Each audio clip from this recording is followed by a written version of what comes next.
I've been having this internal conversation, man, of around the question of what wins, right? You've got Notre Dame and Ohio State, and let's just go Michigan, Washington, the last 2 years in the national championship. They won with high school recruiting and supplementation at a premium level in the portal, whether it's Michael Penix Jr. or whether it was the quarterbacks in this year's games, et cetera. And then you've got like Arizona State and Colorado, which you could argue like they've won at a really healthy level too. Arizona State being in the playoff, and they added like 70 new faces 2 years ago to the roster and another 40 to 50 this past year. So I'm curious for you, like, when you see different models getting people to, the end of the season in contention for real stuff, like what do you think if something that's out is the answer to the question of what wins?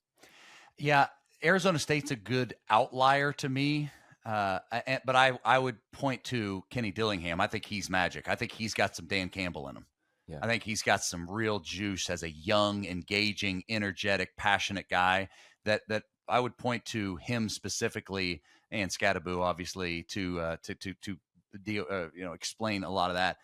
But if I'm looking to, we are more now, college is more NFL than it's ever been.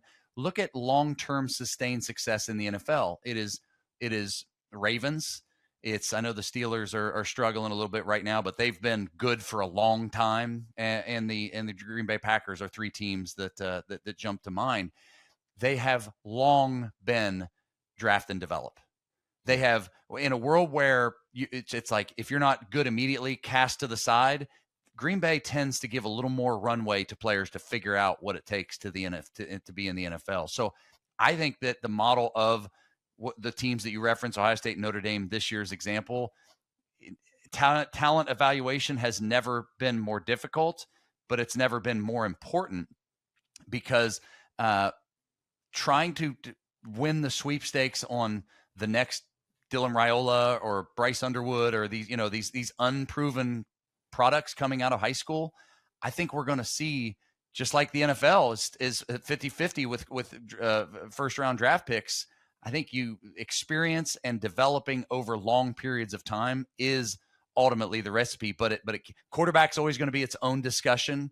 But in every other position where you've got depth and you can get reps as a younger player, that's going to be better than just buying and transacting teams year over year. Because if back in my day and when you and I were younger, that was the Raiders. Just draft the biggest, fastest guy every year and expect to win the Super Bowl. And we've learned over time that doesn't work. Yeah, it'll be interesting by the time we publish this, like what news comes out of the Raiders, if they do end up hiring Pete Carroll or if he ends up taking it, if they offer it to him. I think it's a cool thought. I think it's one that we'll definitely want to track, because I think the thing that gets no run right now is that backups at the premium schools, the Blue Bloods, are just getting offered an insane amount of money to leave. So is it going to be, hey, we're going to have to play everybody, so you're playing and we're paying you, and you're a starter just because we drafted you, to your point of younger guys? I don't know how that's going to shake out. I don't think it's great for like the depth of some of these premier teams. I think it's a fascinating landscape for high school players to navigate. Oh, yeah. Every high school kid wants to go Power 4. Yeah. I understand that sentiment. That's totally understandable. But the reality is high school players need to get on the field as quickly as possible. That if you are so fortunate to get an offer to Georgia and you sit the bench for a year, you're you're at giant risk to get hopped by somebody who played at the Sun Belt. So as a high school student, that if you're not a top 100, if you're not an elite 11, if you're not a true blue chipper, I think you have to have some hard conversations about, should I go to Georgia Southern and try to ball out in year one and not have that prestige of saying I went Power 4, but I can go have success at a smaller school and then come up the next year. Again, the traditionalist in me hates that, because I want these kids to have a 4-year experience at a university, and I want them all to start, but I know that doesn't ever happen, for everybody. But that's kind of, you have to operate under the circumstances of the rules as they're written right now. And for high school players, it's a tenuous time and a choice to make. Man, we could talk about that all day, and we could talk all day, because the thing that gets lost in that is that, okay, you don't go to Ohio State with your freshman class. You don't build the bonds that you have fallen in love with. Mm-hmm. But as Anthony Herron, our colleague at Big Ten and Sirius XM said on my show last week, he's like, guys are running a business. So in the business, is it go play for Clay Helton, to your point, at Georgia Southern, play for 2 years, and then go play for Kirby Smart? Like, I'm an advocate of having a minor league system for these blue blood programs.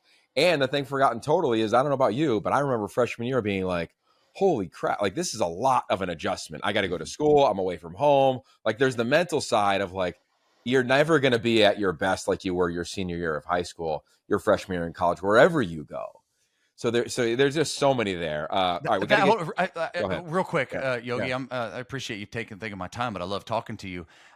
I'm thankful for both of these teams in the championship because you saw those relationships. Even Will Howard and Riley Leonard, they were only there for a calendar year, but those guys drank the Kool-Aid and they fully ingratiated themselves to those universities. So it was a breath of fresh air for me to experience that, because I just, like you say, those relationships are so powerful, and I want to protect those. But the inverse of that is it's by the concept of falling in love with your teammates as a freshman class, the way you and I did, is a thing of the past. John Jansen's a Michigan All-American radio voice for the team. I asked him about that when Jim Harbaugh was flirting the 2 years he flirted with the NFL, and I said, I can't, John. You have to help me make sense. How does Jim Harbaugh go back into that team meeting room after not getting the job a couple years ago and say, all right, boys, I'm with you. Let's go, knowing that your coach just took a hall pass to try to go find greener pastures? And he helped me. He said, man, Ben, you're never going to get it, because I'm never going to get it, because we're dinosaurs. Yeah. Kids today's in these locker rooms, because of 7-on-7 culture and AAU culture, here's what they do. They go into the locker room, they see their locker, they sit down, they say, okay, there's a teammate. All right, you're my teammate. Then that's my teammates for today, this season, a couple of seasons. And you see it in high school too. Dylan Raiola is the perfect example. 4 high schools in 4 years. That's just the circumstance. It breaks my heart a little bit that that's the case, but I'm thankful that even still today, there's a breaths of fresh air like this Notre Dame and Ohio State team that kind of come above that surpass that and still fight for those, I argue, that are traditional college family values.